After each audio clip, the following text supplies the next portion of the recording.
There it goes. Hello, everybody. I'm Cody, And I'm Eric. and welcome to Ion Industry, where we cover everything motorcycle industry related. And we got some interesting stuff to talk about with this customer's motorcycle that came into us. It wasn't running, it wasn't idling.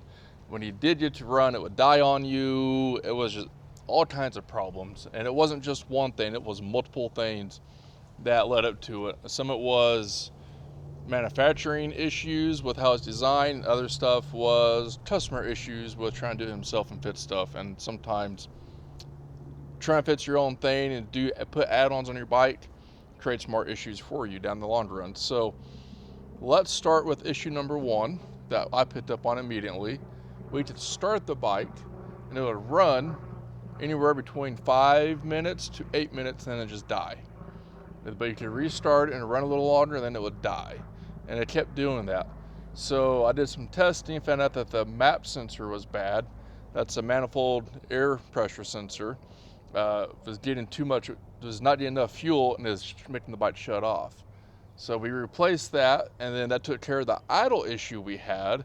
And then the next thing you discovered, and then we went out and rode the bike, right? But it still died. Yeah, under acceleration it would die. Yeah.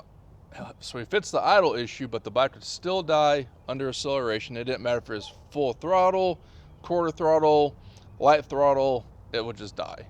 Sometimes all the power would go off, and sometimes just the fuel pump and just the ignition would go off. Yeah, you could shut the bike all the way off, restart it, and take off. And sometimes you could go up the block, no problem. And sometimes you couldn't even go 5 feet. It was super weird. So you brought it back inside and you discovered that one of the relays was bad, right? So its main power relay wasn't any good in it, and that could have, there's no telling where that stemmed from, but it was in fact bad. So that was letting us sometimes scan it, sometimes not scan it. So that was another issue, was getting the ECU to talk to the motorcycle. Oh yeah, we put a scan tool on it to try to, this is new enough with the technology, we'd be able to put a scanner on it and try to figure out that way too. So we replaced that main relay.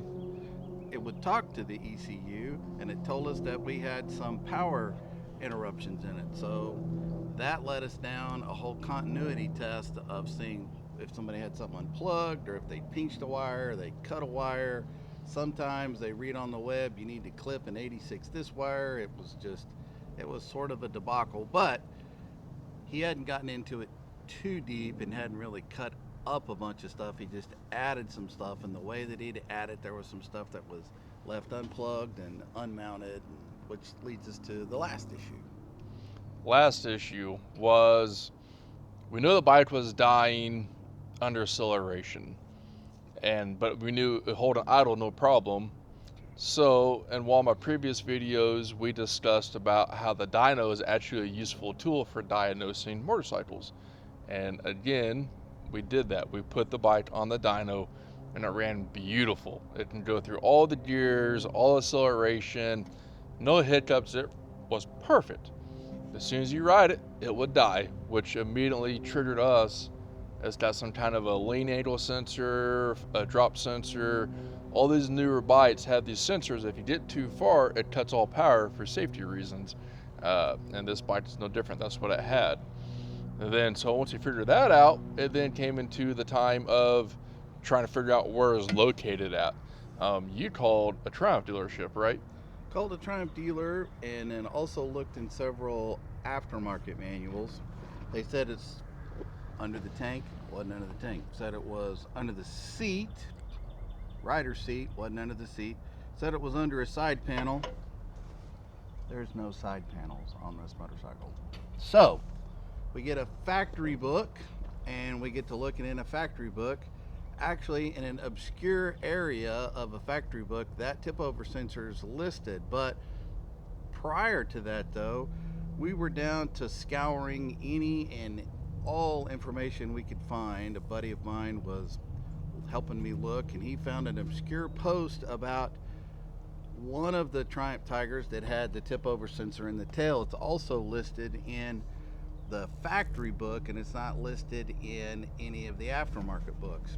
So once we found out its actual location, we went there. It was not mounted. It was dangling in the motorcycle. Also, though, it didn't appear to be plugged in well, or anyway. So we double checked that it was plugged in all the way. Double checked that we had voltage and continuity to it. Mounted it like it was supposed to, and that was the final piece of the puzzle. Right. And after we put it back to the way it's supposed to be, the bike ran flawless. So what we're trying to get to here is, if you have one of these bikes and you're having the issue that this customer had, look underneath your tail section here, remove your seat. Up inside here is where the sensor is at. Just make sure it's plugged in all the way and make sure that it's mounted correctly.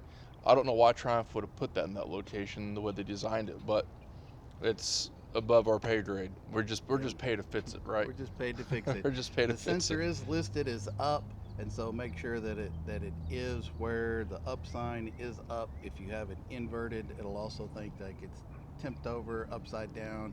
They give you more problems also. But this wasn't just a issue. That was a major issue, but it had several other issues. So sometimes you'll have a problem, but it's a culmination of several things and not just one.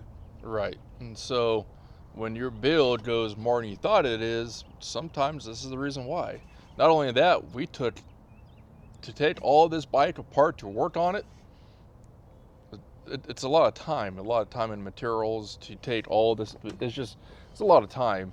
Let's touch base real quick. I'm sure somebody's going to be like, well, if you call it Triumph, why didn't they tell you what the issue was? Listen, guys, not every dealership out there is going to have all the answers. They're just not going to. And unless they have had this issue themselves in their dealership, they probably don't even know about it.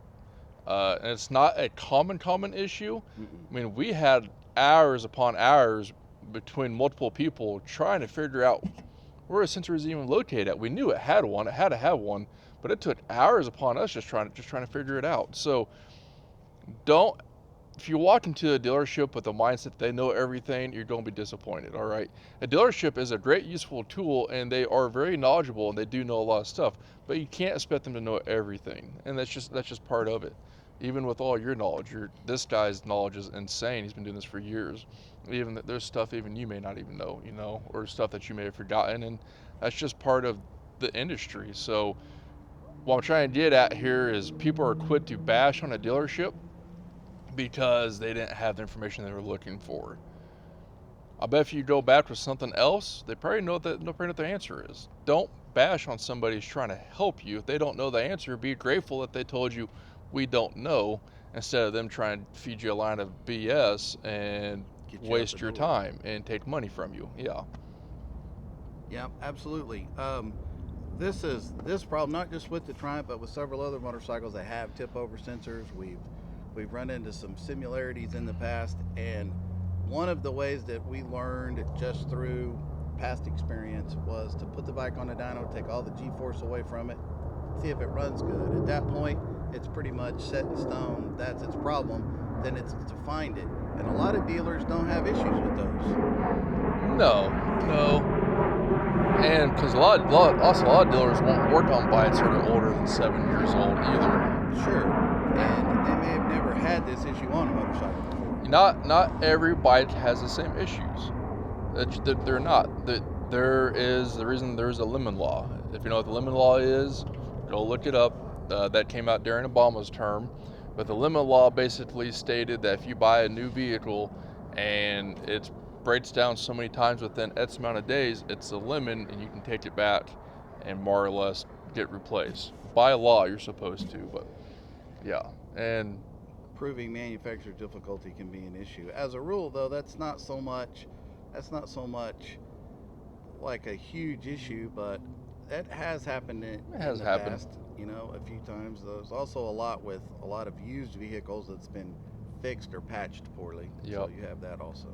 Yeah, but seriously though, I hope you enjoyed the video. Like I said, you Triumph guys out there, this is an amazing machine. It's a great machine, minus this one little design flaw here. And yeah, I'm going to call it a flaw because I never would have put that in that location. But that's just me. So I think they ran out of real estate, and that was it.